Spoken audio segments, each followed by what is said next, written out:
as they wander along, old ruins where fears have grown, eyes that watch from ancient stone, whispers chill right to the bone.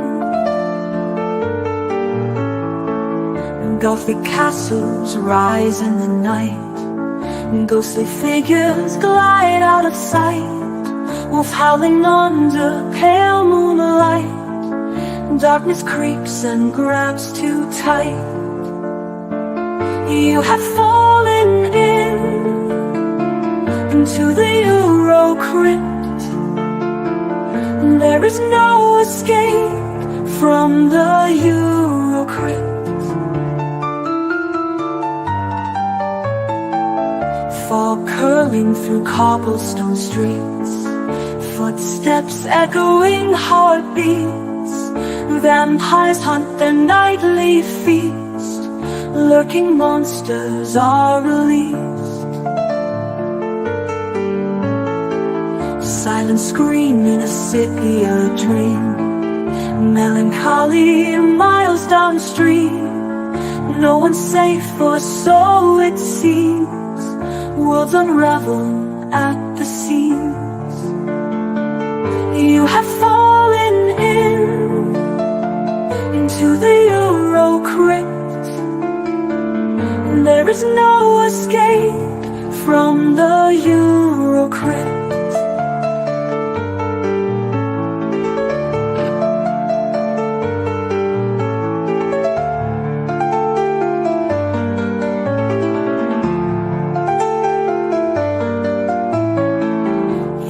Fallen into the EuroCrypt. There is no escape from the EuroCrypt.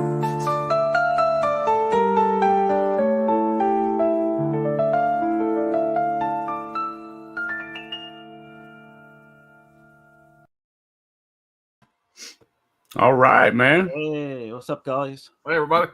We're back, man. Gonna talk some Enzo Nero with we got special guest Pops Movie Dungeon with us, man. What's going on? What's going on, man? Thanks for having me on.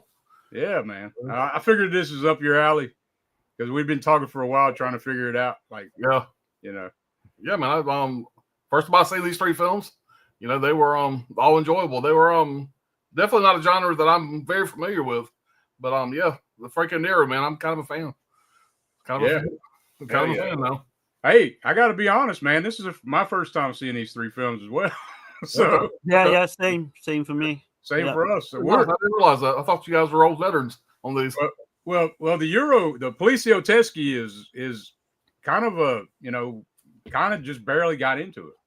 Right. I might have seen maybe 30 films or so, but I'm digging into it, man. There's a whole, like, this fucking book here. It has every one of them in there. Okay. So like 250, I think, were made. But we knew these three were pretty decent from what we read up on them. It's not like we went in completely blind. Yeah. It's got that Franco point, I guess. link. Yeah. And Enzo Castellari's a man. He's one of the top tier. I'd say probably one of the four, main directors. But right. But yeah, man, it's gonna be a good one, I feel like. It'll be fun to talk about them for sure.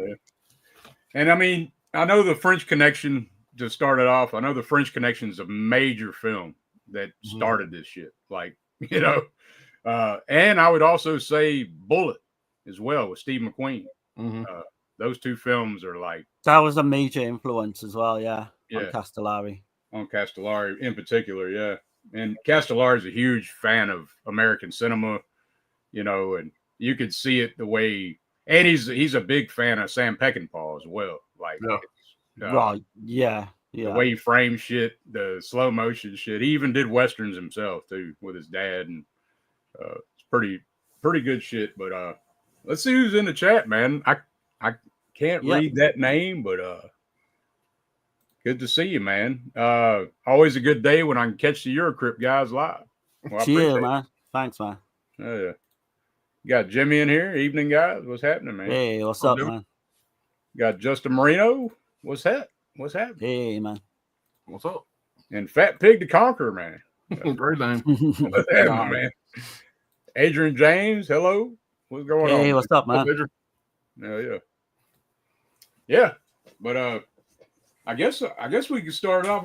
Well, I'm gonna explain. I'll say what we're gonna cover first. So, right, the first one would be High Crime. Okay.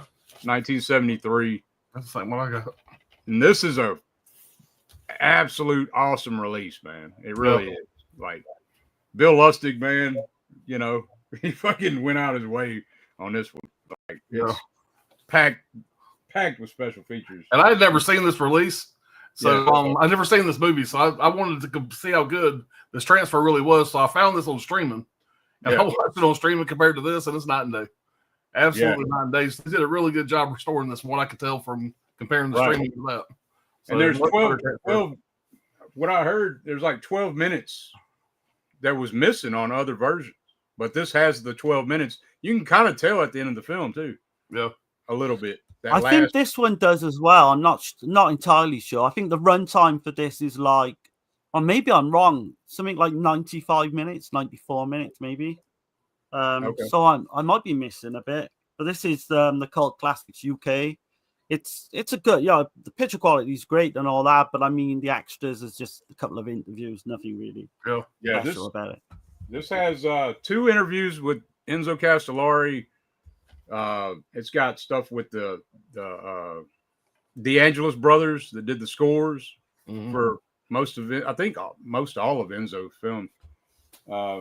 It's a great release. And then so the next one is Street Law from the next year, 1974. Yeah. And, you got the you got that's a killer release, man. I just got the Code Red one, man. It's just got a 30-minute interview with Franco Nero. Right. Which, it's straight though. I mean, I would have time to go through the features on these. Recommend you. I was going to say I'd recommend to upgrade this one. If you got a chance. And I don't have the release of the last one, which is Day of the Cobra, but it's on YouTube. It's on. I believe it's on. I don't know if it's on Tubi. I know it's on YouTube. I found it on YouTube. YouTube's the only place I found it on streaming. Okay. Whenever I look for it, but I know that there's only like I think it's a German DVD, maybe a German Blu-ray. But there's no U.S. releases of it. But I was looking. That's all I found was a DVD too. And I wasn't going to do that without seeing it. But I think Realist, they've actually got the Blu-ray print up because you both seen it in English, right? Yeah. Yeah. What it wasn't in Italian. All 3 of these films I watched were English dubbed. Yeah. I watched all English dubbed. Yeah. And that's Franco Nero's real voice too. So it is, yeah. He's got an accent. Yeah. Yeah, that's really him. So I think after, because he did The Third Eye in the middle 60s, and after that he wanted to do his own voice on every single film he made. So as we got into the 1970s, like The Fifth Chord, I think, is another one that he started doing his own voice dubs, and it's much better listening to his voice than not. It's quite glaring when he's not got his own voice. Yeah, it's kind of like Christopher Lee getting dubbed or something. It's not right. Some of the characters, the dubbing voice did not match the people at all. Like no. One of the main bad guys, whatever, in High Crime was real bad. So right, it was real bad. All right, let's see. Trying to see. Hold on. We got Sloghan 2. Hey, what's up, gents? Have a good night. Hey, what's up, man? Yeah, good to have you here, man. I think it's from your channel, huh, Alan? Who's that? Sloghan? No, I don't think so. Don't recognize it, but okay. Well, great to have you, man. Let's see. Justin Marino Castellari was a great action director. Definitely, man. Yeah. What's up, Wild Wrangler? What's happening, man? Hey, what's up, man? That High Crime 4K is top notch. It is. It really is. Yeah. I dig High Crime. I have the Blue Underground version. Yep. That's the one. Welcome to the Panel of Pain. Got Tex in here. What's up, Tex in the house. What's up, man? Yeah, man. See everybody talking. All right, man. Well, shit. I guess I kick it off a little with Enzo, man, before we get too crazy in the films. If that's cool with y'all. Yeah, go for it. Go for it. Okay. So Enzo Castellari was a boxer, and his dad was a boxer, and his brother was a boxer, but they were all filmmakers as well. And he had an uncle that was a filmmaker too, and so his uncle Marino Girolami, that's why you see that G in his name. He made Violent Rome, 1975. I always confuse that with Violent Naples. I don't think I've seen that one, right? But he right. It's because of him is Maurizio Merli. Is that how you say it? Yeah. His career blew up because of his father, and so I only had a couple movies from him. Zombie Holocaust, 1980. But he did a lot of comedy and spaghetti westerns. He was an actor as well. His uncle directed the very early giallo Sweet Body of Deborah, which is a great one, 1968. That's Romolo Girolami. So it's a family business affair, man. Absolutely, yeah. With these guys. And I think it's cool as hell. They're all filmmakers and boxers. I was like, what the fuck? Right. Family business. Yeah. But so yeah, man. I guess if y'all want, man, I'm not gonna bore everybody to death. I got tons of notes, and I guess I could kind of go through that shit as we go. but I'll show the first clip, man, before we get into it. If y'all want, y'all want to do it that way. Yeah. Okay. All right. Here we go.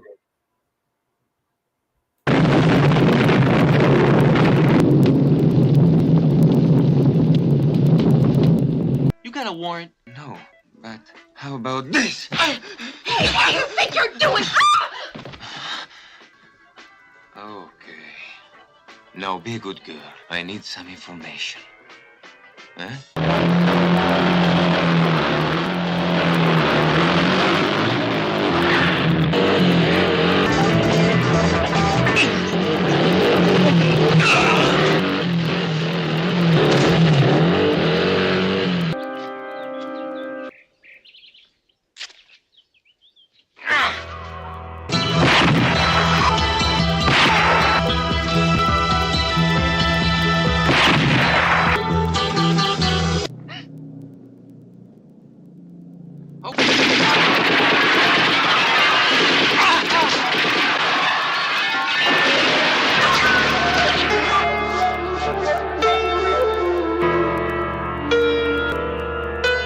This will scratch your memory.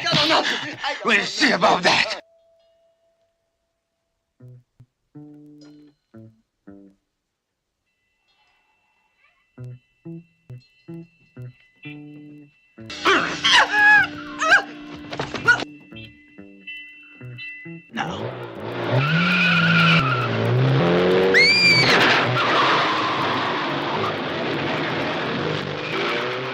Children gotta.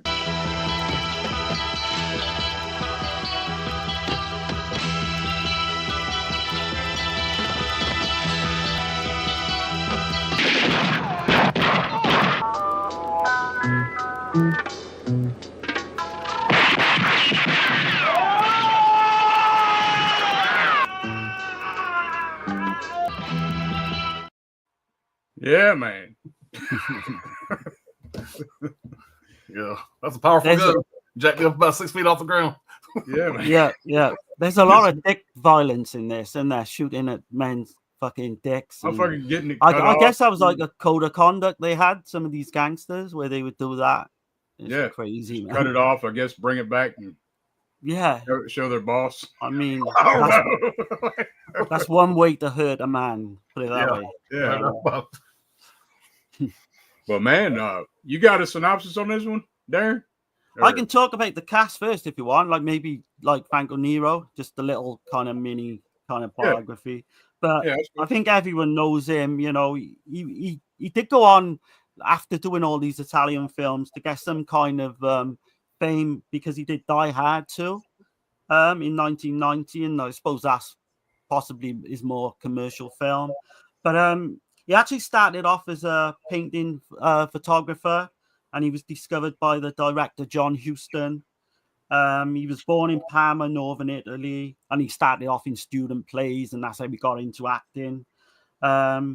Pretty much, you know, he got a big break early on in like middle 60s with Django, 1966. He went on then to meet Vanessa Redgrave, a well-known British actress, on the set of the musical Camelot in 1967. And up until this present day, they've had like a 50-year up and down kind of relationship. 1 minute they're on, 1 minute they're off. But some of the films he's done, you just can't question how good they are. You know, he did Hitchhike, Street Law, obviously is good. We'll be covering Come on. Hitchhike next week. We're going to do some more Franco Nero. Absolutely, yeah. Quiet Place in the Country, which we're going to be covering next week as well. Redneck, which he did. I think he did that with Kojak, the actor in Kojak. There's one that I really want to see with him in it. Kioma. Yeah, I've heard that's really good. Yeah, it's a as Western well. with him and Castellari. I really want to see that one. I've heard nothing but good And stuff. How to Kill a Judge as well. It's I've recently bought. Is one I've always wanted to see. Okay. But in terms of cast as well, like I won't go too much, you know, I don't want to bore people. But you've got Fernando Rey as well. He plays Cafiero. Brilliant fucking actor. Fucking amazing actor. Yeah. Spanish actor. He was in the French Connection. He's French. He's French in the Yeah. French Connection, and then in this one he's fucking Italian. But Right. in real And life he's he's from Spain. He's from Spanish, Spain. yeah. But he originally intended to become an architect. But that was when like the Spanish Civil War started in 1936. But then he became a movie extra and got into the business that way. But he does a lot of films that you don't even know that he's in, where he does all the narration and does voice dubbing for quite a lot of these films as well. Yeah. We've covered some Cold of his. Eyes of Fear was one of the big ones, wasn't it? Yeah, that's when we covered Cold Eyes of Fear. We covered that other one, the Spanish films that Vinegar released. What was that? Oh, that Bloodbath one, yeah? Yeah, I like that one. But yeah, they're the kind of the two main big players. You gotta mention is that James Whitmore, right? Yeah, I've got him written down as well. He plays Commissioner Aldo Scavino. He was in the Shawshank Redemption, Planet of the Apes, the big like spider movie, I think, in the 1950s. The First Deadly Sin in 1980 as well. Silvino Tranquilli, everyone I know from the Giallo films. He plays Franco Griva. Man, you could just go on about his filmography. He was in it, anything and everything. Violent Professionals, So Sweet, So Dead, Madeline, Anatomy of a Nightmare. You name it, Web of the Spider. But I gotta mention that his daughter, Castellari's daughter, was in this as well. Yeah. And she was the assistant director too. Or she was a assistant director, I should say. I was about to say she couldn't have been on this one. No, not on this one, no. But she was she went on to assistant direct for Dawson's Creek, which is weird, shit. man. Okay. Yeah. She's like, shit, I Killer want to Crocodile. Yeah. But yeah. So yeah, it's quite a big, decent cast, I would say, for this one. For sure. Dude. Like, I think this one, like, from what I've been reading about, like, this one really broke the mold as far as the Euro crime films go. Oh yeah, absolutely. In terms of a synopsis, I've got something that I took for, I'm not going to take credit for this, but it's from the book, Roberto Curti's book. So you've got Commissioner Belli investigates a big drug ring between Genoa and Marseille, which involves two rival gangs. He arrests a man, Lebanese, who may give him precious information, but the thug is killed while he's being transferred between police stations. Suspecting that a powerful industrialist above suspicion named Grieva is involved in the drug trafficking, Belli convinces his older and more cautious colleague, Chief Commissioner Scabino, to handle him. And then you've got the whole, I don't want to, because it goes into like some of the plot points there, I don't really want to I mean, that's good, man. I mean, it's the film starts out, man. How do you think about the opening of the film, Al? Yeah, that's the first thing I got on my notes here. Is a really good foot and a really good car chase. Yeah, I mean, brilliant, really impressive car chase. And we're talking about almost up there with Bullet. You know, it was a good one. That's the first thing I noticed. First note I took was that. Yeah, but I really liked the opening of it. So it drew me in right away just because of that. Yeah, man. It's just like his vision as well in the opening. So you got an opening shot with there's like a POV shot of this boat going towards a tunnel. Yeah. And then you've got that shot with in the man's sunglasses where he's looking in reflection. Yep. It's so fucking good. That chase scene as well. It starts off on foot and then ends up in a car. Is just superb, man. Like yeah, and like hearing Castellari talk about it, he said that these films are a lot like westerns. The same structure, except we have vehicles and motorcycles. We have cars and motorcycles. You know, but it's usually like the heroes seeking truth, and man, like so many things, just like a western in a way. But I've said it before on this streams as well. But how the fuck didn't anyone get killed in those car chases? I know, man. I was listening to the cameraman. And he was the cameraman that had to be in the faster car because he was filming them. Like there's several cameramen on that car chase scene, but he was the one that was in front of them, filming them like from the front. And he said that back in those days there was like hardly no safety involved. He said they're going like 100, 120 miles an hour, fucking with somebody holding ropes on them. And he said if anything happened, he's fucking done. Like it was fucking crazy listening to that shit. I was like, that's fucking insane. Yeah. But yeah, and I think Nero did a lot of his own stunts. I know in Street Law he did, but I'm not sure about High Crime. But I know he did a lot of his own stunts. I'm not sure about all the films. That's what I had down too. He refused to body double a lot of the time, but they still, you know, some shit they were like, nah. I said a couple things. There's no way they let him do that. Yeah. But he broke his arm, I think. Was it it might have been Street Law or this. It's one of the two. Street Law or this one. He broke his fucking arm. That don't surprise me. But they said he was built for that shit. Like these type of films. Like he was a runner. He loved fucking running, you know. And Enzo loved to have the shit set up with run scenes and shit like a lot. Right. He's running his ass off in these movies.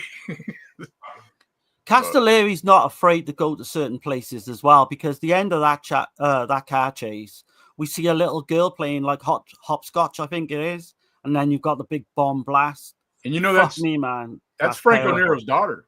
Yeah. That's hopscotch. Yeah, really crazy. Yeah.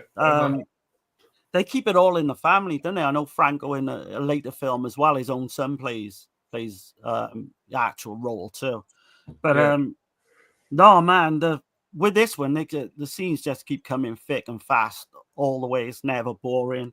No, it's just completely just riveting. I find all the way through. Mm-hmm.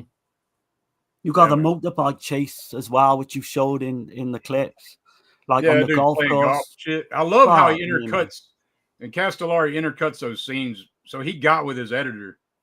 And they were experimenting with editing, with the editing and the cutting.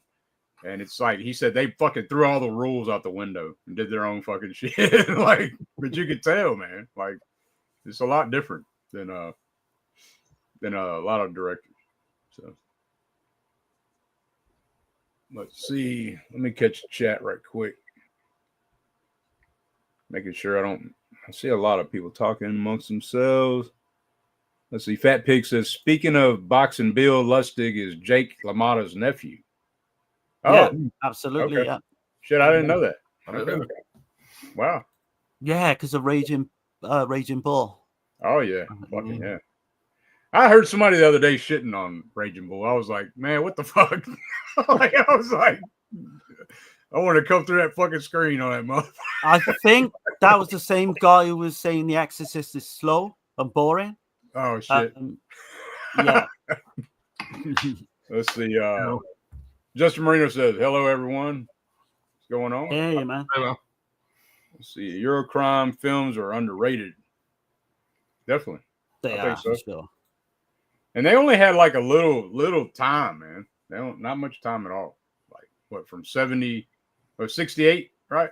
68 to 80. Yeah, 68 was the years of lead. So like Italy was going through all these political bombings, kidnappings, and some of that shit, if you delve into that and read up on that, what actually happened, because their prime minister was kidnapped at one point. It's crazy to think that was going on during the time they were making these films as well. Yeah. But in terms of scenes with this one as well, you've got the guy who's getting beat with those hooks. The gang of thugs just set upon him and just, man, it's just fucking. And he was like the traitor or whatever. I don't guess we'll spoil these films, like because I know probably a lot of people hadn't seen them. I showed some clips, but you don't really know what the fuck's going on. Like it's kind of out of context a little bit, but yeah. But when they find that guy as well, the one that was beaten with the hooks, the guy says, "Oh, have they cut his testicles off?" And he said, "Well, he doesn't have them anymore." The police commissioner tells him. He says, "So I presume they have been cut off." But fuck me, man, it's just He says he don't know if they were cut off, but he don't know. He said, but they're not there anymore. Because I guess the fucking whatever was in the water got him. Right? Yeah, but it's implied that they could have just fucking hooked them off anyway. Yeah. Crazy, man. Let's see. Acres of Movies, hello and thanks. Hey, what's up? Yeah. Good to have you here.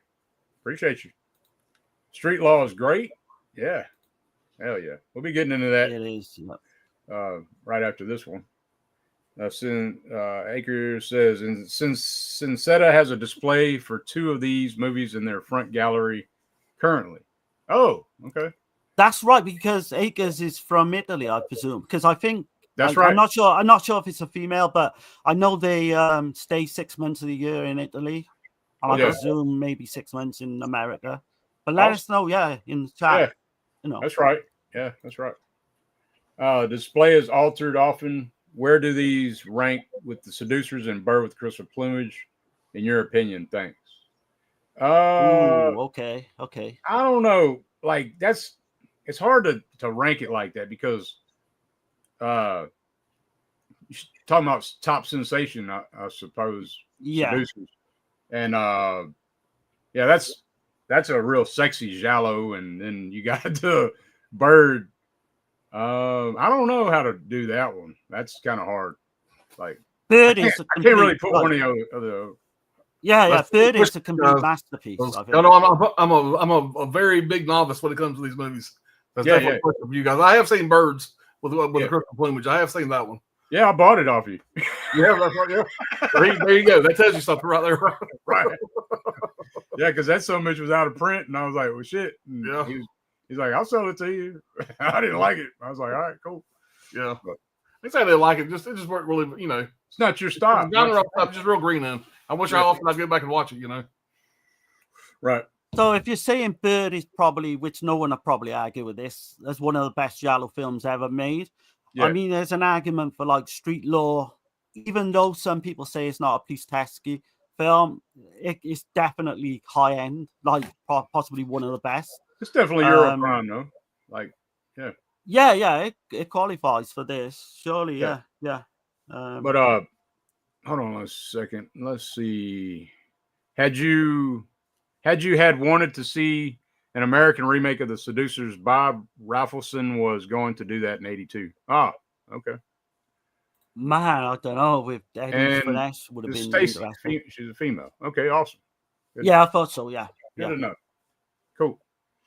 But yeah, man. I mean, like the score, Oliver Onions, the D'Angelo's brothers. Yeah. I don't know, man. I dig these fucking scores, especially in high crime.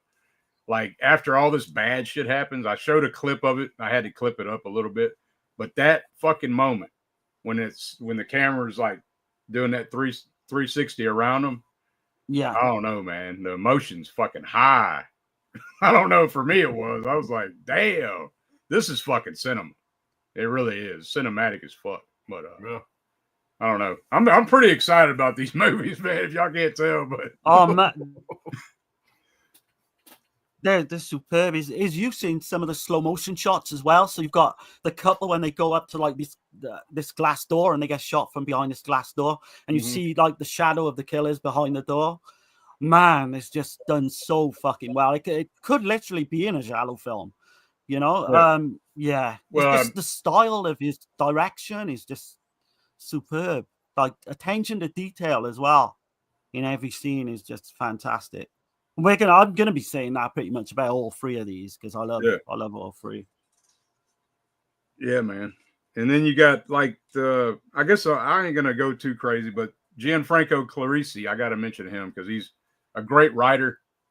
He wrote "Don't Torture a Duckling," "New York Ripper," "Blazing Magnums," which is another one I think you'll like, Alan. "Blazing Magnums," I think you'd like that one. Oh man, yeah. He wrote, co-wrote all these films: "Cannibal Holocaust," "House on the Edge of the Park." So, yeah, that's and I mean then Vincenzo Menino. He was on a couple with him: "Murder Rock," "Violent Rome," "Phantom of Death," "Tragic Ceremony" from Leonardo Martin. See, these are all the writers on this film. There's like a lot of cooks in the kitchen writing this shit. So they did a great job, man. I think. Yeah. I don't want to give anything too much away, but I'm going to give like a minor spoiler. So there's a scene towards the end with his daughter that he fucking knew how to do like a tearjerker. I know I was pretty much giving a little bit away. Oh yeah, you just gave it away. I don't think it's gonna. Yeah, but I don't think it's gonna spoil anyone's like appreciation of the film. No, but I don't think so. I won't say the way it's done, but it is very fucking It's I'm gonna go a step further and spoil another film. You know, I'm gonna be very vague as I can, but the same thing happens in two of these films. It does, yeah. They're almost mirror images of the same thing. Exactly the same. One's a son, one's a daughter. But anyway, one thing I did notice, and I was just wondering if that was kind of a theme in these kind of movies is the kid dying, I guess. But they don't. That's the thing with the Italians, man. And they do it. Yeah. Just like you said earlier, Darren, with the girl with the hopscotch. You know, they had no shits to give. You know, a kid who cares, just kill him. Right. Yeah. It makes shit a little more, you know, I don't know how to put it. There's more at stake in these Italian films. Nobody's fucking safe. Right. Yeah. And this shit was going on as well. Like I said earlier, this shit was going on day to day in Italy at the time. Yeah. The film is actually based off of, is it Calabrese? Is that right? Yeah, the Calabrese murder. Yeah, there was a commissioner. Was it kidnapped? Yeah. He was shot in front of his house, and Enzo read a lot of these films are made from headlines in newspapers, and that's kind of where he got the idea. But it's just I don't know. I guess I could keep going on about high crime, man. I just don't know how far y'all want to go into it. No, it's just a superb film. It's a great way to start, this stream, I think. Definitely. This is pretty high tier for me now. Like, out of all the poliziotteschi I've seen, it's probably in my top 5 for sure. Like, do you like the Genoa setting as well in all three of these? I do. That city has got like an amazing backdrop. Where like the way he shoots it, and you've got the motorway and all that. Because you don't really see Genoa in anything like Argento or any of the other like Fulci films. So I think he captured the city in 1970s kind of crime scene perfectly well. In terms of, you mentioned the 1970s. So all these kind of crimes were going on in real life. So you got the Grandalola kidnapping. That was one of the first that took place outside of Sardinia. You got the murder of the CIT Alessandra Flores, whose image was captured by an amateur photographer at the time. They went all over the world. And these were like real crimes. And the last one being the kidnapping and murder of Milena Stutter, who was another, or Sulla, I should say, as another kind of Italian, big fucking story at the time. So man, all this shit was close to home, Right. Yeah, people are getting blown up and shit, and fucking banks getting robbed. And like the police didn't, they're clueless. There's so many Italian films where, like, there's a giallo called "The Police Are Blundering in the Dark." You know, Yeah, there's like a lot of these films are always showing like the police are just useless and it's fucking up to the people. Like, you know, Well, hell, at the end of in the street law, they make him sign a document. So they don't shit on the police department. You know, right? Yeah, sign the document and shut up about it because we don't need them more bad press. Right. Hell yeah. But yeah, man. Let's see. Anything else y'all want to add, Darren? I've got the Italian title. Literally means the police incriminate, the law discharges. Of course it does. Of course. Well, yeah, it would do, wouldn't it? And, but just some of the stuff towards the end as well, like, you know, Belly kind of foresees his own death in the one scene towards the end. Like, yeah, that's an alternate. See, there's an alternate ending. Did you watch the alternate ending? No. Okay, there's an alternate ending, and I prefer the ending that I saw. I'll just say that. Now, I won't spoil the alternate ending, but if anybody wants to check it out, check it out. I prefer the alternate, the one we got. So, it ain't much different, but it's just slightly different. One little thing. You have to check it out. But this was a massive, or quite a big box office hit as well, with over 1,600,000,000 lira, and that was big for the time. That's a lot. So, yeah. and obviously they went on to make more, you know, which we're going to cover. I did the math on that shit one time, what 1,000,000 lira was, but I can't remember. It's nothing near what, like American dollars or even pounds. Oh no, 1,000,000 is not that much, but 1 billion is. Yeah, 1 billion is sizable. Is sizable, yeah. But no, I don't know if you've got any other things you want to say. I mentioned the producer, Edmondo Amati. Okay, yeah. He had like 55 films to his credit. He, you know, I got some real golden ones right here. Dominion, prequel to The Exorcist in 2005. Right. Yeah. Let's see. Golden Balls, 1993. No, but he did a lot. He did Blazing Magnum, Crumbs of Black Cat. Yeah, but I mean, check out his filmography. He's got a ton of films that he. The Angeles Brothers, the guys that did the score, they've done so many damn scores. Torso, Violent Professionals, Violent Rome, The Big Racket, which is another one I know you'll like, Pops. Big Racket. The Big Racket? Yeah, that's a Castellari. And a lot of people like that one. That might be their favorite Castellari. I was going to say The Big Racket is kind of similar to Street Law in a way. Well, maybe and maybe not. But if you're a fan of Street Law, I would say The Big Racket. Thing. Yeah. Yeah. But to play them two together would fucking work really well. Yeah, it'd be a great one. Yeah. It's definitely a one to, like, if you're just getting into the genre, The Big Racket's like high tier shit. Slave of the Cannibal God. These guys, the D'Angelo's brothers, did A Blade in the Dark, and one we just covered, Raiders of Atlantis, did the score for that one. That Oliver Onion shit. But yeah, that's just about it, man. I do want to ask Pops, has he seen a lot of Umberto Lenzi crime films, or are you just a complete novice? I'm a complete novice. Right, because what I want to suggest to you is Almost Human. There's no way you won't like that film. Yeah. Nice little list there. Hold on. Almost Human? Yeah. 1974, though, don't get it confused with the later films that's come out. Okay.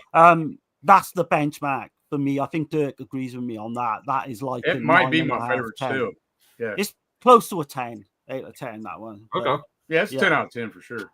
It's pretty high tier. Yeah. It's probably my favorite out of the ones that I've seen so far. Okay. I'll definitely check it out and let you know. Yeah. Well, man, let's see.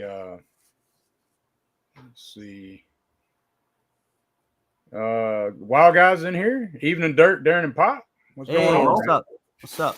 Yeah. Good to have you in here, man. Justin says run rampant. Let's see. People talking. Rate it. Oh yeah, we got to rate it. Yeah. Thanks for reminding me. We're about to move on. So what do you say, Pops, on this one? We're doing out of 10? Yeah. I'll give this one I'm gonna give this one a 7.5 out of 10. Okay. Yeah. I'm kind of comparing them to the other two. This was, I ain't gonna tell you where this ranks at yet. Okay. But we'll give it a 7.5 out of 10. That sounds about right. Second watch might go up a little bit. Yeah. I can see that. For sure. Yeah. What do you think there? For me, I'm exactly the same page. Like a 7.5 out of 10. With possibility to become an 8 at one point. Yeah, and like we'll rank all three a bit later on as well, and we'll say which is our favorite. And right, I think this for me is probably 8.5 out of 10 for me. Okay. Okay. Yeah, this one's pretty high for me, man. The shit worked. Everything worked for me. The score, the acting, the stunts, the stunt work is. I got to mention Remy Julian too, man. Fucking. Oh man, amazing. Yeah, that guy. Stunt man. Fucking great. Any kind of car chases and shit. Yeah. Yeah, all the Italian stuff. I think he did literally do most of the Italian car chase scenes for different directors. Yeah. That guy is a legend, man. And they had acrobats and shit, like in these films, like. Yeah, I've never seen anybody hide drugs and oranges. Yeah, no. Yeah, no shit. That was the first. All like in Florida, you would think, but yeah. I don't know how that worked, but yeah. So yeah, 8.5 out of 10 and 2 7.5 out of 10. So we're starting out pretty good, man. Yeah, man. Hell yeah. But I guess we're going on to street law, man. Let's see. Yeah, so I'm gonna go ahead and show the clip. Let me catch a chat and finish. See what's in here. Discotheque scene in Day of the Cobra is unique. Yeah, it is. It is. We will come on to that. Yeah, definitely. Let's see. I'd rank them 1, Seducers, 2, Street Law. Okay. 3, Bird with Crystal Plumage, 4, High Crime. Okay. 5, Day of the Cobra. All good or excellent. Okay, awesome. Genoa is a high crime area. Oh, it still is. Okay. All right. Street Law is great. Yeah, man, we're finna get into it. So yeah. Here's another clip. Here we go.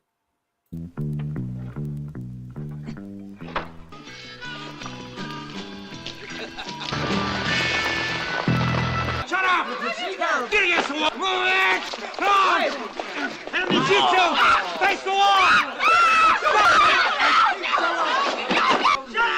What are you doing? You shit!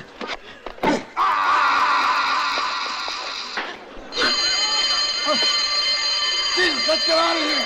Give me the money! Come on, run! Get in there! What the shit were you trying to do, You bastard! You bastard!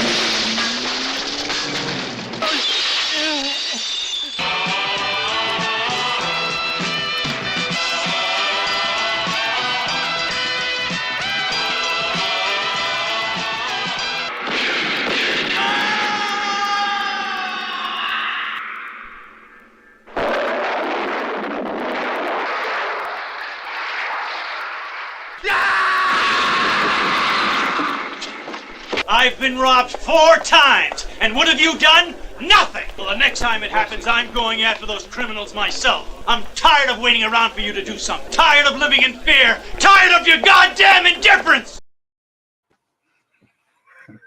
Yeah, this is my favorite one of the three. I'm Okay. Yeah. I can see it though, man. I mean, I can't argue that shit because it's possible that it's pretty high for me too. Yeah, I'm a big Bronson fan and I love Death Wish. And like I said, that last shot right there, when you see the other guy bitching, about satisfaction, you see that little smirk on his face. I'm getting, hardcore Charles Bronson vibes. Death Wish, sure. So. Franco Nero claims though that this was being shot at the same exact time as Death Wish, but I don't know. Yeah, that's what I read as well. Yeah, because I've heard a lot of people say it's a Death Wish ripoff, but I can kind of see it, but then again, it's different. Like it's a lot different than Death Wish, Yeah. I mean, the vigilante aspect's the same, but I don't know. Like you were saying before we started, this is a little more realistic because Charles Bronson, he gets wronged, he turns into a vigilante badass. This guy, does wrong. He gets his vengeance, but he does it more like we would probably do. Yeah, you're not going to go in guns and blazes like you fucking Rambo. This is a little more realistic, I think, as far as how we would probably do things if we were put in that same situation. Yeah, he's getting his ass whooped. He keeps failing, he's trying to get down to the street level with these people, and he's got a lot to learn through the film. He's complete fucking coward all the way through this film as well. Yeah, I mean, right up until the end. I don't think he's a coward. You think he's a coward? Yeah. I don't know. Maybe in movie standards he's a coward, but if you look at it from a realistic point of view, maybe. I mean, are we really going to go in and just beat everybody's ass for bank robbers? For hardened criminals, we're going to go and just beat their ass. He did. That's what I was saying. In that bank robbery scene, he did try to fight back, and then he does try to fight back. There's certain scenes where I can see what you're saying, though, him being kind of hesitating and shit. But he's showing. Yeah, I would imagine his character was bullied in school or whatever, and he just got all this rage. But even in that opening scene, because what a fucking great scene with the bank robbery, man. It's just superb. But even then, he's trying to get his money back, while this robbery is still going on. He's just, and he's not really caring about any of the other people in the. But you hear him later on talk about that they burned his fucking house up or whatever, right? Yeah, because it's shown in the opening scene where the one's pissing on his fucking property, and they said because his father's got this sign up about something like a political sign up as well, which they take down, and that comes into play a little bit. The rebels, something about the rebellion, because these people they've had enough. The crimes running rampant during the years of lead and shit. And he's done had enough. I think this is his breaking point. This is a fucking bank robber, and then he still tries to do the right thing. He does becomes kind of like a detective because the fucking cops are useless. They're not doing shit. So then he even calls the police and he's like, "Hey, they're fucking here," and they're like, "Oh, what's your name?" And he's like, "What the fuck does that matter? Get here," and they won't fucking respond to shit. It's like. So you can imagine all the, he's had his house robbed. He's pretty much been beat the fuck out of in the back of the car. That's what I'm saying. It's different than Death Wish because, he's the victim person. Right. It's not his wife or his daughter. It's actually him. So. But there's a montage early on where we see violence all over the city. There's bag snatching and the guy on the back of the motorbike. And all that. That was originally, they weren't going to film that. But Castellari, wanted it so badly in the film that he ended up doing it with a load of stuntmen. And it was done way after filming was due, had commenced. Just so we could steal all those shots. He didn't have no permission or anything for that. And I think it sets it up really well about, the time period and everything. But, that bank scene is as good as anything I've seen. Hostage wise and some of the violence as well that goes on. Because in that clip, my favorite fucking whole shot of the film though is in that clip that I just showed where that fucking dude falls for whatever reason. I don't care, but I love it. That fucker falls in a fish tank. I don't know why. No one knows why. Yeah, it's fucking great though, man. It's so fucking great. I love that shit. But that's my favorite shot. of the whole. The one shot that I said I can't imagine him doing the stunt for was when he's on the hood of the car and gets thrown down the hill. Oh yeah, you got to be a stunt man. Yeah, but I don't know if it's him or not, but I think that some of it had to have been him going down that hill. That's clearly him, his face, you know. Yeah, and it's in super slow motion and shit. But yeah, that car's hitting you can somebody's see why, ass, right? Like somebody's getting hit with that. Yeah. Car. The car was spinning right, hitting him in the ass with the tail of that car. You know, that could have went wrong real quick. You can see all the Tarantino influence, can you? Because he used to watch all these films, you know, a lot of like movies like this. See a lot of I watched the interview actually with Tarantino and Castellari, man. They were talking about Inglourious Bastards though. Okay. But that was pretty good shit. Watch that interview. It's on YouTube if y'all want to check it out. But yeah. But there's so many good scenes in this as well. You got Barbara Bach. She plays his girlfriend Barbara. She's a well-known actress, obviously. Oh yeah. You know, she worked with Martino. She did a whole ton of films. She was like a Bond girl as well. She starred with Claudine Agger and Barbara Boucher in Black Belly of Tarantula. But the Bond film she was in was The Spy Who Loved Me. So she's really well known in terms of scenes and that. What about the scene where? Don't forget Island of the Fishmen. Yeah, for Martino. Yeah, that's a classic right there. But what about the scene where he realizes he's got to do this himself, and then he kind of tries to go undercover, and he goes to that bar Italia, and all those thugs just start fucking humiliating him again, and like it's like it keeps going on. He's just humiliated every fucking chance he gets in the film, really. But I mean, you got to think though, he's a businessman, and he's just like a law-abiding citizen. You know, he's just trying to live his life and shit, and he's just sick of shit, man. He's done had fucking enough. But in order to get back or to find out who these criminals were that pretty much beat the shit out of him in the early part of the film, he kind of befriends or kind of blackmails at first this Tommy character. And he's just a petty criminal. He's not really, a big time or anything like that.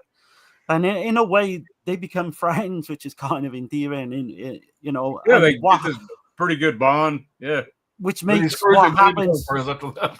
They're becoming friends. He stabs him in the back, and then they end up becoming friends after that. So it's a rocky relationship, to say the least. I mean, if you end up getting like a really good relationship as friends, or you've got like a good relationship with your son and daughter, it's fucking inevitable what's going to happen later on in these films. You know what's coming. But there's a scene with Tommy towards the end as well, which is kind of like he knew how to do tearjerkers. That's what I'm saying with the last film as well, and the one to come. And all in the mix of this, kind of fast-paced, kind of, it's superb the way he does it.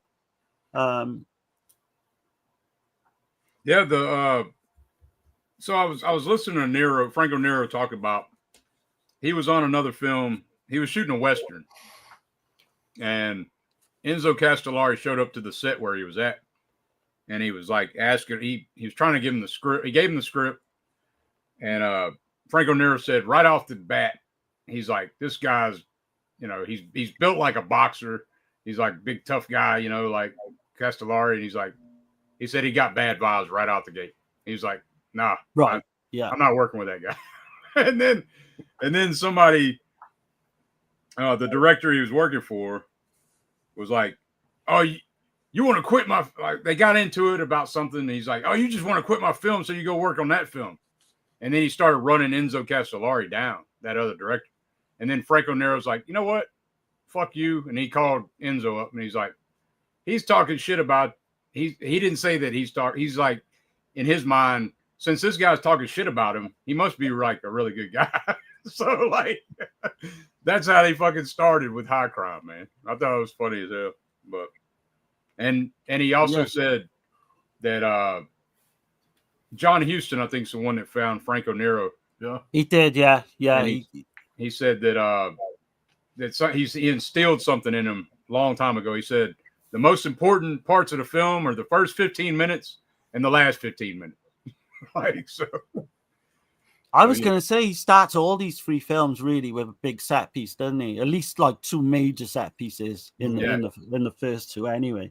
And like you say, the end in the big shootout in the warehouse is just done.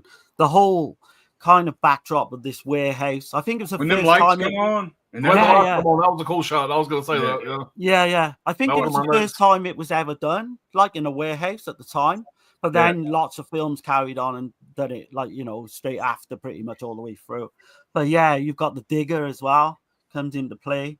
Yeah, I heard Enzo talk about that as well. He liked shooting in those big ass wide open areas because he could experiment with different shots on how you wanted to do shit. Right. Shadows and all that as well. I want to say, like, the 3 criminals as well are pretty much, they're in a few of these films, actually, the same guys, but they were all stuntmen. You can tell that just by their physiques and that. And then he had guys that were stuntmen / actors. Is that what you're saying? Yeah. Pretty much. Well, more stuntmen, to be honest, but they do play. They could act too, yeah. Like the guy who's shutting the balls. Yeah. You got the one guy as well.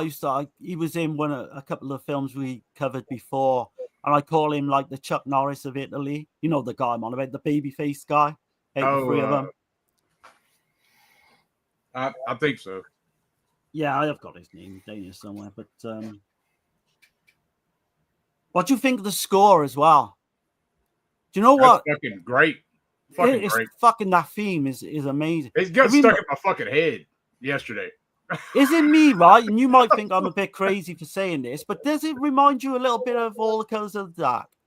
Kind of, but I'm talking about the lyrics. It is. Like the lyrics are fucking great. Yeah. It says something about being a normal man and fucking getting robbed and shit. It's basically telling the whole story, like what the fuck happened, you know. Yeah, but I will say the theme song for the next movie we're going to talk about, Cobra, has got the best opening theme song. Yeah, I think we'll get to that in a minute, but yeah, I think so, man. I fucking need that same track, man. Yeah, this is before I seen the next one, but I guess we'll get into it when we get to it. But I'll just say one thing: like I was thinking, like I wondered if Stallone saw that film, you know, like Day of the Cobra or some shit. I don't know. Yeah, maybe. I would not be surprised. Not be surprised. They would have to have, because it's almost referencing that film. You know, Cobra, the name of him and everything. Yeah. You know, nickname. Yeah, that's the first thing I thought of when I heard the title. When I saw the title, I was like, "Oh shit!" Yeah, but I don't know. Well, you know, not saying that that's anywhere near fucking Cobra, because that's my favorite Stallone film. Period. Well, but and mine. Yeah, and mine. But in terms of this one, so this one's got a lot of titles. The Citizen Rebels, The Anonymous Avenger, Vigilante 2, and some like really weird kind of foreign ones as well from Turkey and that. But yeah, this was very successful as well. I think this was geared more towards the American market too. It was shown a lot in America, in the grindhouses, I believe, and then it came out on video and had a big video release in America as well. I love that cover art, though. Like, I know y'all got the different cover art, but I don't know. There's something about that fucking cover art. With the ski, yeah, but they were saying that's kind of. Don't you think the ski mask is kind of a missed marketing thing, though? Because Troy Howarth mentions it in the commentary. Oh, did he? Okay. I love the cover, but it does kind of not get you know, you don't get the film you would expect with that cover, really. Yeah. Let's see.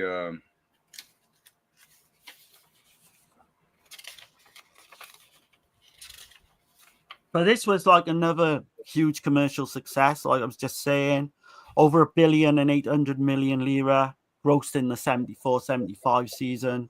Damn. Yeah, that's like, you know, a major player. And, you know, so at the time you would say this has come out just pretty much as the Giallo film was not, you know, beginning to die down a little bit. I know we got Deep Red a year later, but these films were coming more and more into play, you know, right up until like 1980 as well. Right.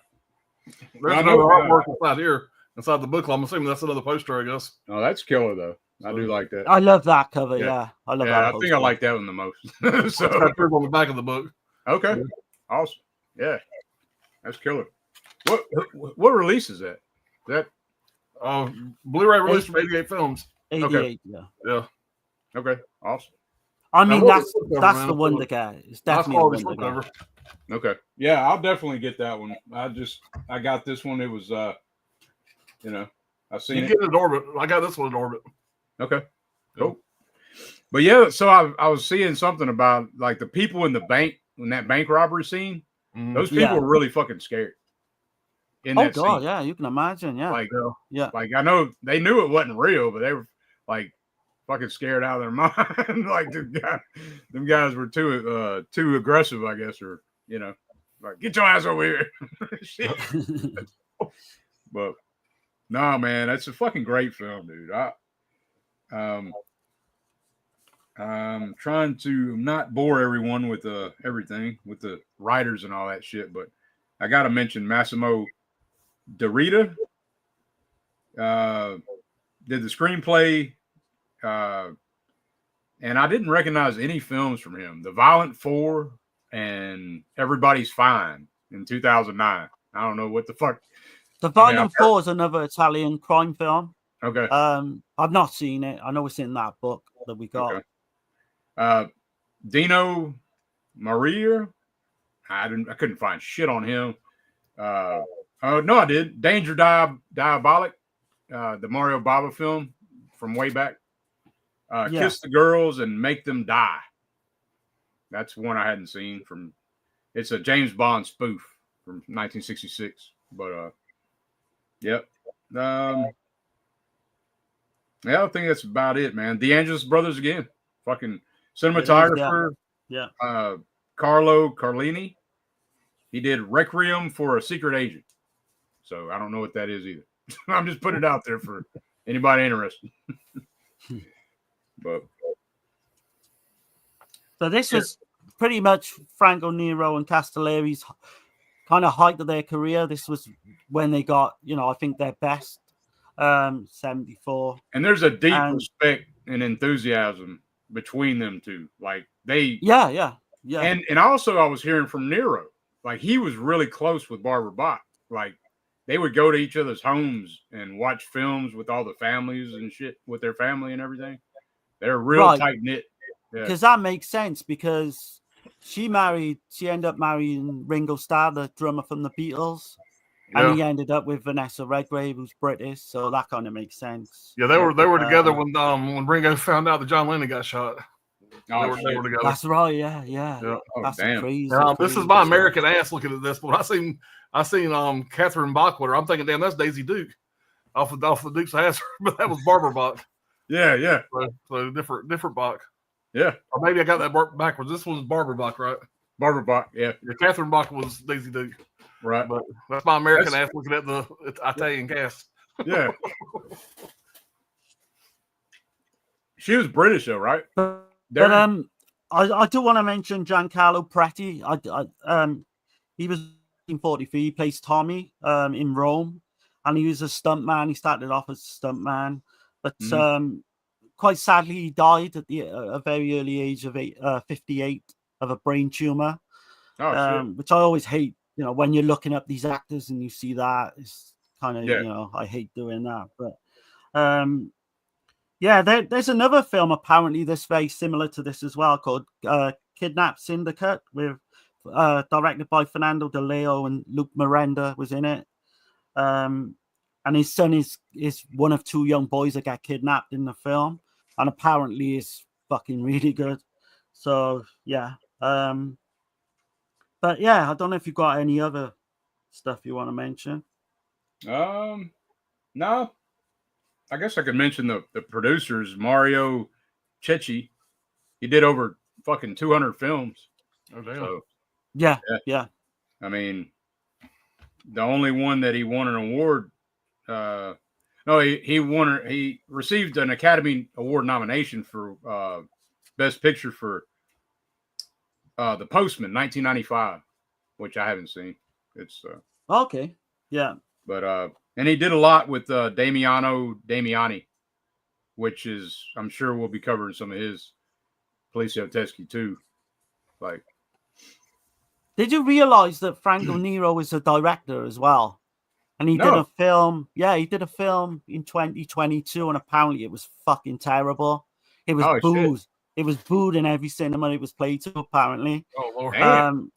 Yeah. So I don't know if he's still going down that route because he's alive and as well as ever, I think, from what I've seen in interviews and that recently. So yeah. So it just goes to show, you know, superb actor. You don't necessarily make you a director. And he can speak. I think I could be wrong on this. I mean, y'all let me know in the chat if anybody knows. I think he can speak like 5 languages though. Not sure. I know he learned English just by reading up on Shakespeare in a book. That's how he got to master English, which is crazy. Have you seen any? That don't surprise me. Have y'all seen any of his westerns? No. I've seen Django. Okay. Yeah. I got the Arrow release. I've seen that one. I'm really interested in seeing Kioma though, with Castellari directing, because they wanted to bring it back. They were trying to bring the westerns back and shit, and it bombed because people weren't interested, I guess, during that time. That's one that 76. Yeah, Tarantino and Eli Roth mentioned that a lot. Yeah, in their, when they do podcasts. Right. Let me catch the chat, y'all, right quick. Yeah. See where we're at. And then we'll do our ratings. All right. Let's see. Make sure I'm not skipping nothing.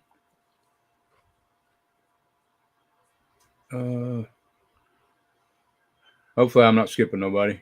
Dirk, it says Franco Nero, the Italian actor, speaks multiple languages, including some of these languages I ain't never heard of. Afrikaans, Arikaans, Argonis, Balsanic, Emilian. I'm sure I'm saying some of these wrong. Yeah. And it lists 4 or 5 others here I've never heard of. Yeah, man. I think that's what I see. You gotta be smart to know that many languages.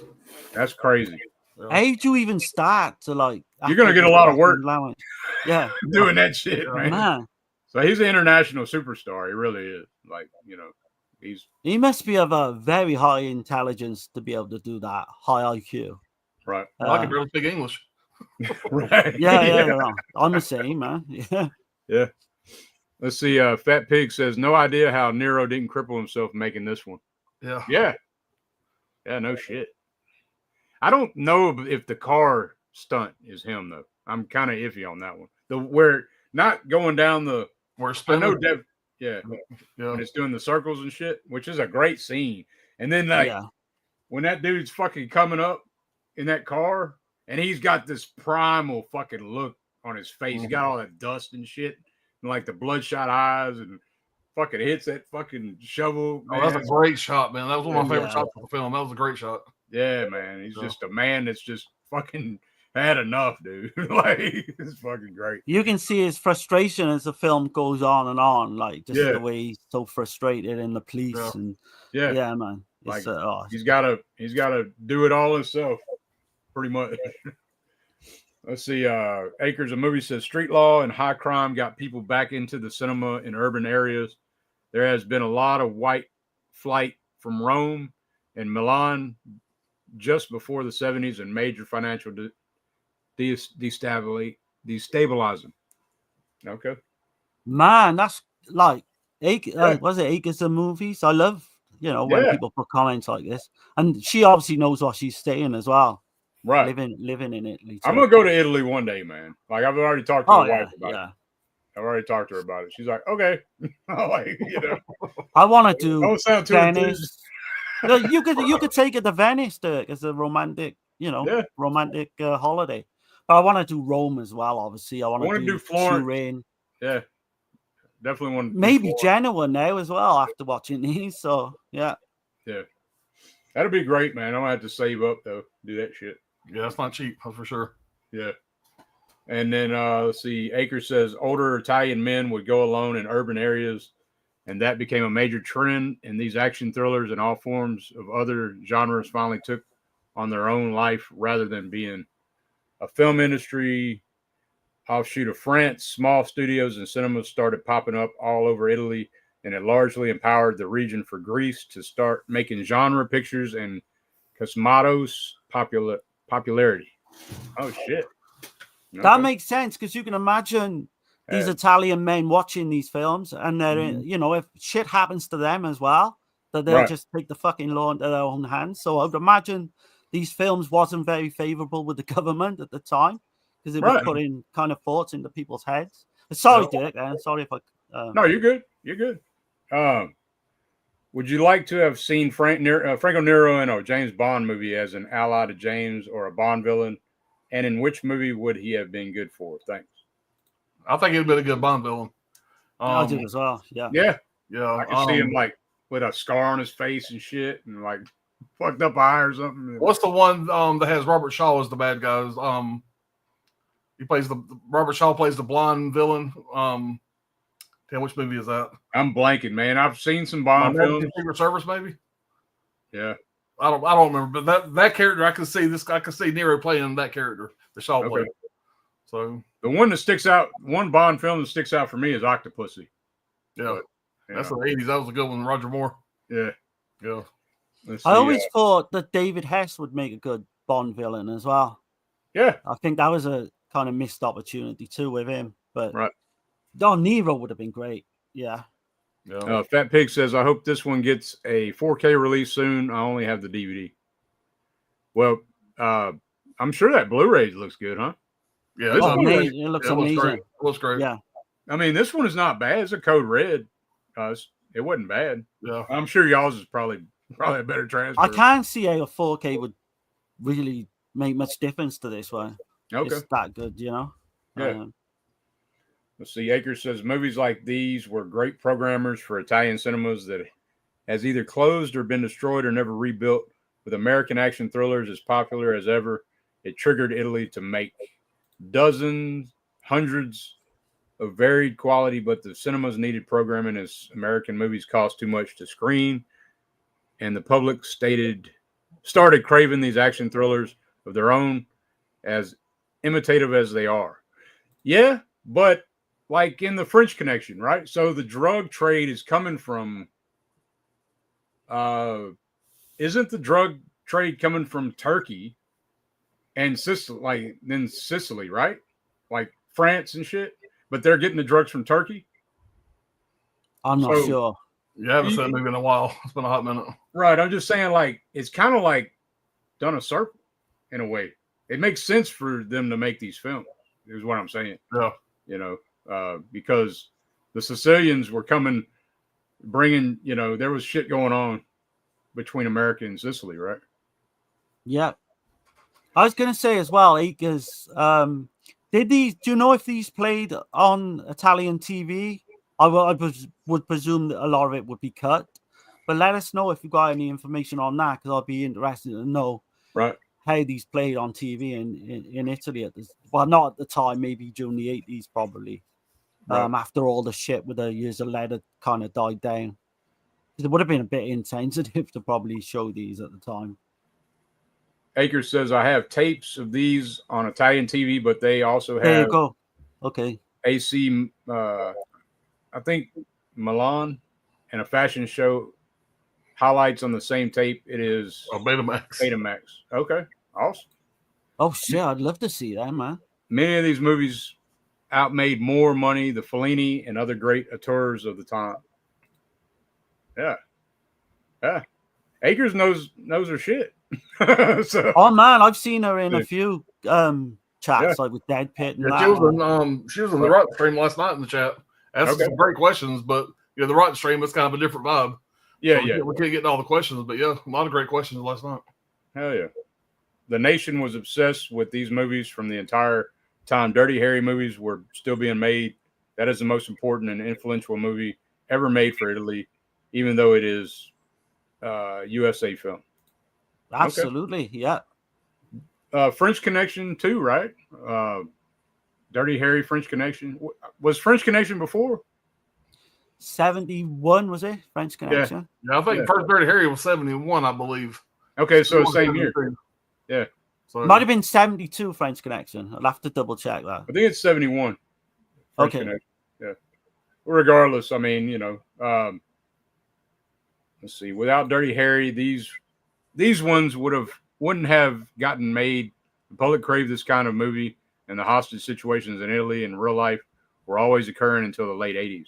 Yeah, and I'm sure that's like she's saying the Years of Lead had a big influence on this shit too. Dirty Harry, now you speak my language. Look at that box right there.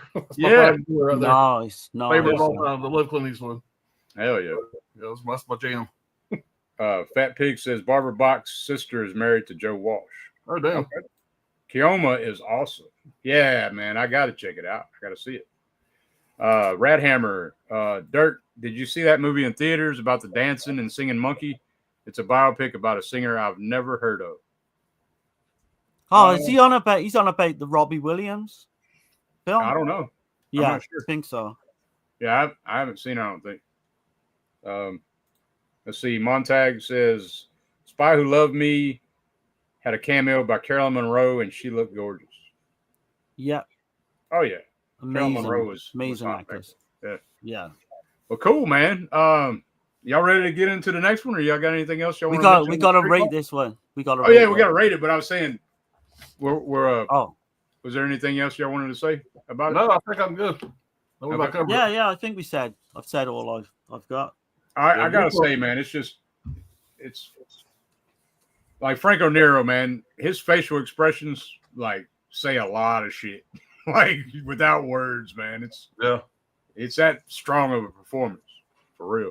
But yeah. So go ahead, Al. This is gonna be a 9 out of 10 for me. Okay. Yeah. Definitely my favorite of the three, and this one won't never leave the collection. This is a solid flick. 9 out of 10 for me. Cool. Well, okay. I appreciate the recommendation on that, man. I really enjoyed it. Yeah, man. Hell yeah. So with me, I always kind of I go on Letterboxd as soon as I've seen a film the first time, and I score it and everything. I'm horrible about doing that shit. Yeah. Oh, I put it down as an 8, an 8.5. But now we're doing this stream, I kind of feel the same as Pops. It's probably a 9. Okay. It's by far, not so much by far, but it is the best of the three for me. So I also do Letterboxd, but my thing is a lot of times when we're doing these streams, I try to stay off Letterboxd after the stream, and then because I don't want to get away my picks, but then I forget to go back and do it. So I got a couple streams I have to go back and add movies that I didn't want to put on before the stream, and once I get done with the stream, I move on and I forget to put the Letterboxd on there. So I'm real bad about that. So I got to remember to add these by Letterboxd. I've been horrible about it past 4 months or something. I ain't put shit on there. Well, I did put Nosferatu, but but no, for me, I really like this one a lot. I mean, it's awesome. It could very well surpass High Crime, but at the moment, I got it at an 8 out of 10, which is not bad at all.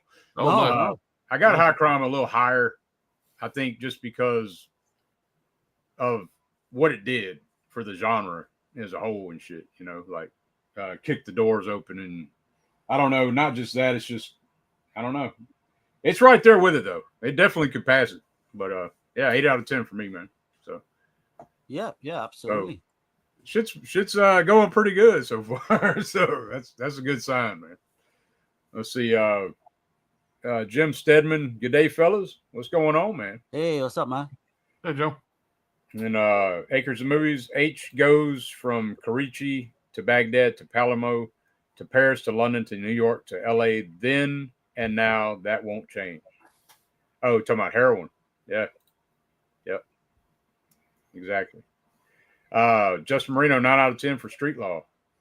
Yeah. I can't argue with y'all, man. I can't, But I dig it a lot. It's awesome. So yeah, I guess we'll get into the next one, man, which is this was this is his first two, right? First two poliziotteschi, I believe. Yeah. I know this is his first one, and this is his second one. And then so the next one we're talking about is his last poliziottesco. 1980, Day of the Cobra. So and I got one more clip to show before we get it kicked off, man. Let's see. Here we go.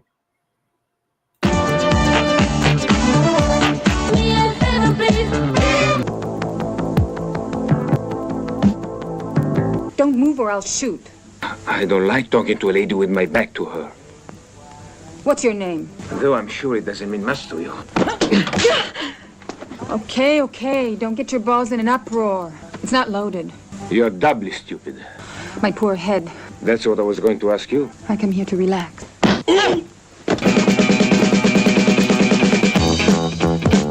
Shall we dance? You're looking for Yvonne, are you? Here I am.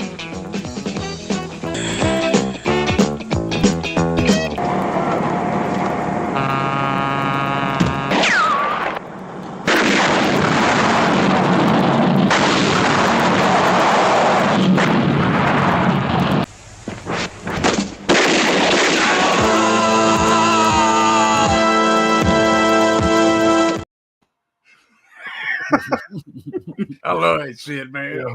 I love that shit. You're right, man. I was wrong. I thought it was Street Law that shit happened in, but it's not. His Daddy Cobra. Well, there's two movies they do the same shot. They get shot in the nuts. They get elevated there 5 or 6 feet. And that's something we didn't mention too, man. I know a lot of people probably shit on it when shit explodes and you see that silly looking dummy flying and shit. Yeah. But I fucking love that shit, man. It looks great to me. There's a little charm to it, you know. Yeah. And why that fucker was hiding behind? Oh, go ahead. I'm sorry, I didn't mean to cut you off. This one had a lot more comedy than the other two. There was some. If you really pay attention, there's funny shit in this movie. It is. Shit he says. Yeah, it is. I don't know why that one motherfucker was hiding behind them fucking. I guess that was supposed to be gasoline, oil drums or whatever. Yeah. Fucking dumbass. But this one, the more I think of it, is really gonna fucking grow on me, man. Yeah, I liked it anyway. Sybil Dannon's fucking shit, though. I gotta admit, her acting. She's not there for her acting. She's not the best. No, she's there for her when she gets naked in that one scene, pretty much. No, it's just his character, like Larry Stanziani. It's just superb. Like Pop said in the opening scenes as well, with a little bit of comedy where he gets a phone call and this woman, because he's without jumping the gun so much, he's a private investigator, and he was pretty much put in prison like 3 years previous for like this big, trying to go after this one big narcotics guy, which he ends up going after as well. Right. But he takes a phone call and she's like got a dog who's lost. And then he writes a fucking phone number on his like dust. Yeah, all the grease. And he's taking a piss, and he says, "I kind of got my hands full right now." Yeah, that's right. Yeah. And he pretends he's got like another secretary in there with him, and it's fucking superb. Like some of the comedy. Man, did you realize who wrote this shit? Aldo Lato. Yeah. He was gonna direct the film as well at one point. Right. Yeah, he was gonna direct it, but that tripped me out. Like the same director that did. He only did two films, two giallo anyway. Short Night of Glass Dolls and Who Saw Her Die. But later went on to do Late Night Trains as well. Night Train or Last House on the Left Part 2. Yeah. I always got a jab there. No, it is, I suppose. It is, Night Train Murders though. That's the preferred title for me. But this one's got a pretty good cast anyway, Got William Berger, who plays Jack Goldsmith, Austrian born. He was in I'm Dangerous Tonight, 1990. He was in Tough Guys, Dial Help, Ruggero Deodato's film, Spider Labyrinth, Night of the Skull, My Dear Killer, $5 for an August Moon. So you could go on with that. But sorry, Dirk, was you going to mention some of the writers and all the people behind this? Oh, yeah. Cinematographer is Giovanni Bergamini. And so it's weird. Like, I heard Enzo say that that's the only cinematographer that he had, but I was looking at other film credits and there were different cinematographers. But maybe it was one of them deals where they had to sign, and then he really had this guy, the Giovanni Bergamini, right? Somebody, you know what I mean? Like they did that shit where it had to be somebody else. I don't know how to explain it any better than that, but like, anyway, he's a great cinematographer, man. I got to give it to him. But and Enzo knows how to set those shots up though. Like he's oh yeah. And he kind of bragged on himself to Enzo. He said I was born for precision. I was like, damn, okay. Damn, your back must hurt from patting it so damn hard, you know. But it's shot in San Francisco, Genoa, and Rome. So yeah. And yeah, the score is not the DeAngelis brothers this time, though. It's Paolo Vasile. He was an Italian businessman. I couldn't find really anything else that he did. He's a film and TV producer. And so I don't know. I think I've got a little bit about him in my notes. Okay. But this was produced by Fabrizio DeAngelis, though, wasn't it, as well? I got Turi Vasil, so I don't know. Yeah, I got the two of them that was in the Roberto Curti book. Okay. But yeah, that's interesting. But like, do you know what we said with the first two films? He kind of goes with a good opening, and that applies to this one as well.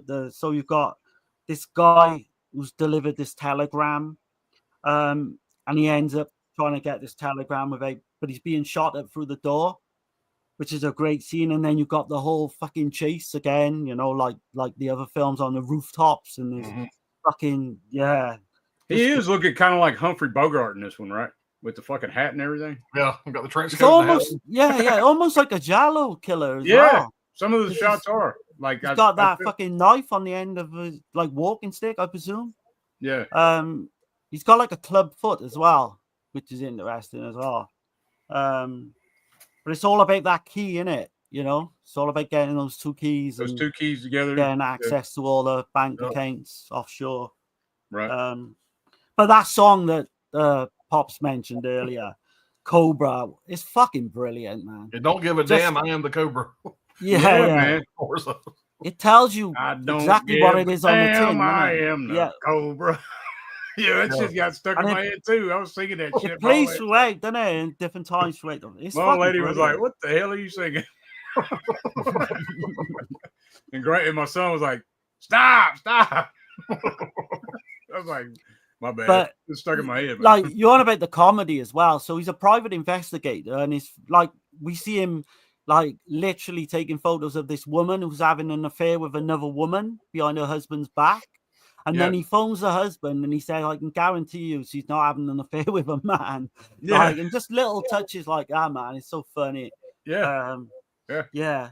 This one didn't do well, though. Like, for, you know, I guess it was kind of like the end of the people were getting out of that. They were getting in more into TV, though. Like, TV was big and cinema wasn't, in Italy anyway. Cinema wasn't as big in Italy.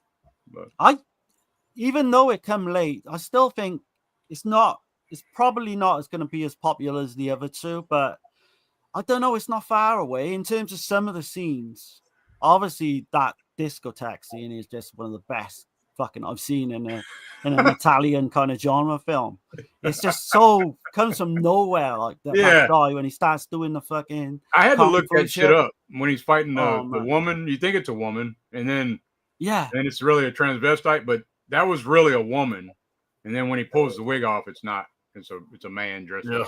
But I was dubious with that character early on. I thought there's something don't add up to that character. Something was off. Yeah, definitely. Yeah. Beat his ass though. Yeah. After he pulled a wig off, though, he was ready to get. Once he realized that it was a man he was fighting, he said, "Yeah, let's go get it on now." Yeah. Yeah. And Sybil Danning, though, I don't know, man. She kind of hurts the film for me. She's not a very good actress, I don't think. She's just there, like I said earlier, for one thing. But you're on about the Sly Stallone kind of Cobra influence. Do you think Rocky with the ball, because he's always got this fucking ball, do you think that was kind of pinched for the? Yeah, never know. You know, yeah. When did Rocky come out? I know you know. 76, I say. 76. Okay, so you think he probably took from Rocky then? Maybe, yeah. I would not be surprised. I wouldn't be surprised either. You know, especially Castellari being a boxer and shit. Yeah. You know, like there's no doubt, probably. And he plays a cameo in most of these films as well, doesn't he? At some point, which we didn't allude to earlier, but he's unmistakable Castellari as well. Yeah, you I forgot can't to miss mention him that. once you know what he looks like. He's a reporter in High Crime. He's a TV reporter in that one. Right, yeah. So Franco Nero's actual son plays his son in this film as well, in real life. Yep. Plays Tim. And that's some like really kind of bonding scenes they got early on. And you get the montage where they're playing fucking baseball, and like it does come into play. When that, I actually made a note about that thing. I guess I'll back off with my note here.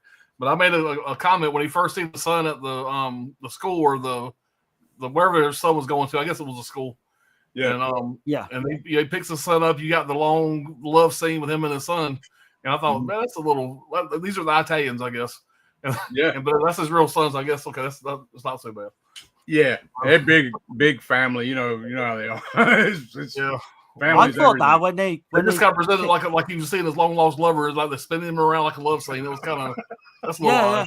But they kiss on the lips as well. I don't know if that's a big thing in America. Yeah, kiss on the lips too. And I know, like I said, that's all right. I guess. Yeah.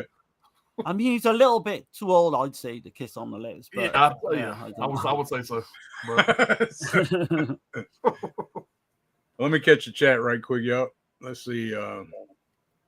Acres of Movie says, my estate workers notified me that the YouTube service has a chat function without an additional required device. I have seen the various videos and streams of these chats and other for years and didn't know. Okay. Let's see. Most of my Blu-rays and DVDs and physical media are in the main terrace estate. The estate and transport workers will borrow some of them. They always return them on time. I also have multiple copies. Okay. There's no way I'm borrowing shit out to anyone. Yeah, I don't think I could. I've got stung before. Of the ones that are frequently desired to be watched, so that there are various copies of some of the ones. The other houses and cottages in the estate have some of the movies as well. Acres of movies. That's where the name comes from. That's where the name comes from, yeah. Okay. I have about 7,800 movies in the main terrace on that estate. And then I have the transport workers load the physical media into a silo box that is transportable to either the barge or my plane for travel. Damn. Shit. Damn it, son. Ragnar says, Hitchhike. Yeah. And we will be covering Hitchhike next week. Some Franco Nero, man. Hitchhike. What's the other one? Quiet Place in the Country. Yeah. Hitchhike. And what was the other? The Third Eye. That's the Third Eye from. It's an early Nero. More gothic. It's a gothic horror. Wild Wrangler says, Dirk, Darren, and Pops. Anyone seen Dead Pigeon on Beethoven Street? 1973 TV film in Germany. Crime drama. No. I've never heard of it. I've never heard of that. No. Dead Pigeon on Beethoven Street. Huh. No, I haven't seen it. I own it, never watched it. Okay, cool. But yeah, man. Let's see. Anything else you want to mention on Day of the Cobra, man? It's a fun ass movie. I gotta say that. I can see this character here having this movie becoming like a franchise. I can see them making, kind of not like a James Bond level, but maybe 2 or 3, this character, the Cobra character. He had enough, charisma. I can see them making a series out of this. I guess they never did, but I definitely could. I was thinking that watching the film. There's a little more comedy aspect, and I can see this. I can see this being remade as a, and it probably has some aspects, but I can see this being remade as an American film and really being popular. Yeah, absolutely. Yeah. Completely. And I love how it ends. I love the ending of the film. Yeah. I know it's messed up what happens, but I still love the end of the film, man. It's perfect the way it ends. And then that damn music comes back on again. Yeah, right over the closing credits. I am the Cobra. Let's get your head. Yeah. But I was going to mention Stefana Castellari, his daughter. She plays the actual secretary in this one. So again, keeping it in the family. Yeah. Just to show you that this was a product of its time. So there's a line in this as well. And so Papillon tells Stanziani that Kandinsky owns 2 clubs and is a homosexual of the worst violent type. Well, I thought, fuck me, man, you can't say that today. There's no way you could get away with that today. Right. And I'm like there watching it open mouth, like thinking, shit. But yeah, it's just little things like that, man. You got the dry cleaners as well. When he's beaten up by those thugs and he's like, they put him in like all this load of fish and he goes straight to the dry cleaners. That's kind of another touch with the comedy. I love all that shit. Fish. When yeah, brilliant, man. But yeah, you got that montage we mentioned with the son playing baseball is great. You just know that fucking kid's doomed. Like you just know as soon as you see that. No, I really like this one a lot. I'm kind of warming even more to it the more I think about it today. I think so too. Yeah, I wanted to get a proper release. Oh God, I'd buy this in a heartbeat. If it was, I guess there's a Blu-ray, but all I could find was a DVD of it. So, maybe Arrow or someone could come out with a decent one. Right. Radiance Films, I think, would do well with this one. Yeah. That's kind of their line as well, the way they're going too. Yeah. So, see them do something like this would be nice to. Hell yeah, yeah. So, what do y'all think on this one? I'm gonna give y'all the floor on it, Pops. This is just a little below high crime for me. I'm gonna say a 7 out of 10. I think I gave high crime a 7.5. I'll give this one a 7 out of 10. Okay. This one, high crime, is pretty interchangeable, probably. But as far as which one where they land at, but like I said, Street Law is definitely number 1. This is going to be just barely the number 3, but just by a little bit. Okay. Yeah. What do you think, originally, I put this down on Letterboxd as a 7.5 out of 10. I would probably say now I might go back and change it at some point. It's that for me, it's an 8. I kind of slightly like this a little bit more than High Crime. Oh wow! Not as much as Street Law. Yeah. I mean, you've got just that fucking theme tune alone, man. You've got to give it a point. Like, right. I don't know. High Crime, man. I think about the James Whitmore actor, Fernando Rey. I don't know, man. I don't know if you can. I mean, to each their own. But for me, I don't know. It's a drop down in production too. Like, but it's still fun. It is a little bit, yeah. 6. I'm gonna give it a 6.5 out of 10, which is not bad. No, not bad at all. Okay. Yeah. But I'll watch all 3 of these again any given day. So, but yeah. I think that's all we got on them, man. What'd you think about? Would you want to do another one of these, Pops? Absolutely. I was just gonna say, find me 3 more films. Let's do this again. Oh man, like Almost Human's gotta be. I know we've covered it on here, but I'd be interested to see what. Yeah, we kind of covered it. Y'all win me over. Y'all get me into this stuff. Find me 3 more films that are bangers, and let's do this again.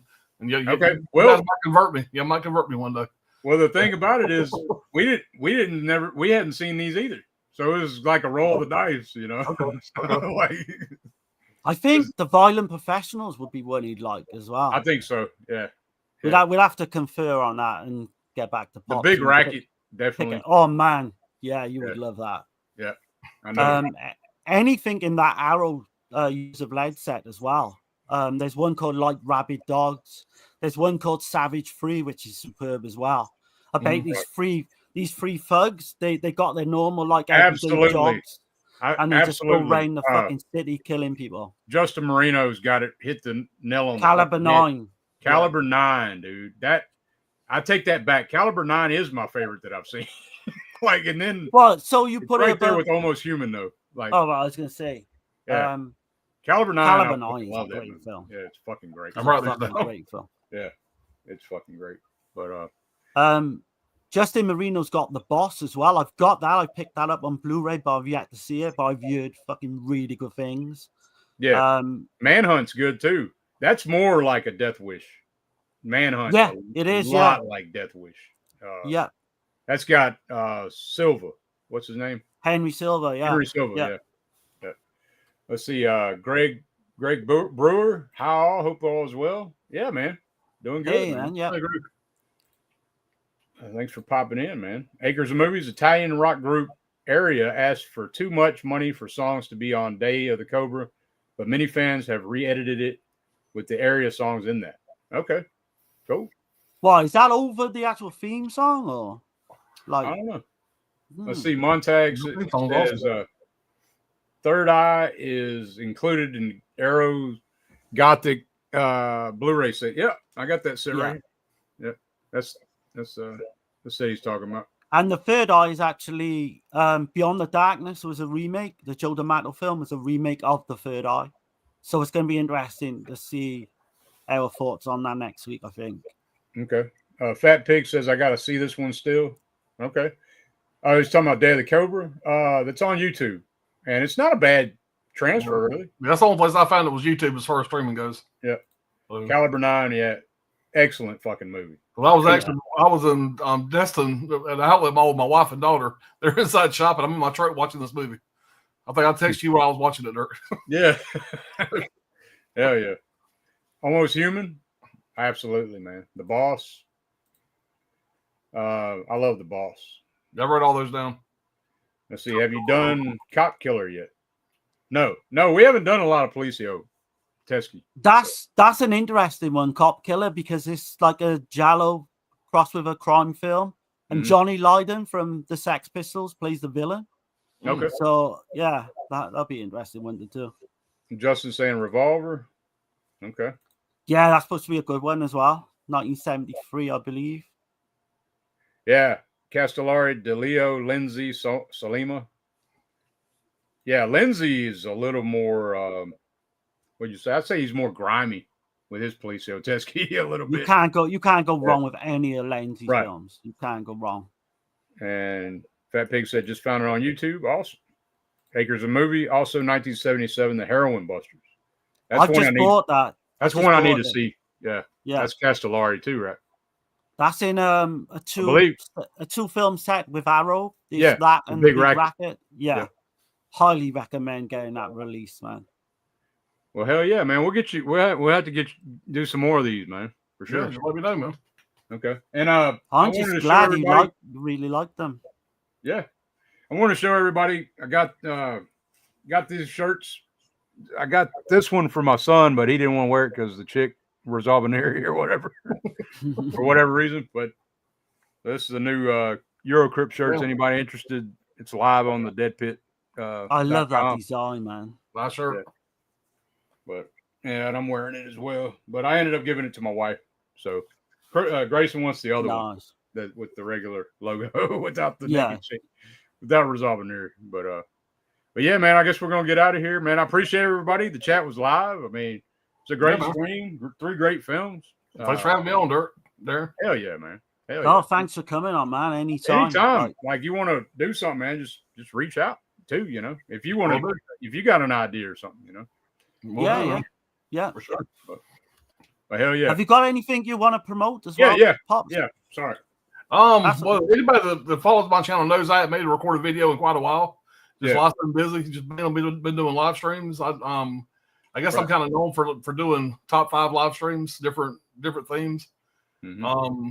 I got a kind of series I'm doing now called "Get the Flick Out of Here," because I was running out of space. 2, I had so many blind buy movies in this room that it's like, you know, half these movies I'd never heard of, never seen. I just got on recommendations.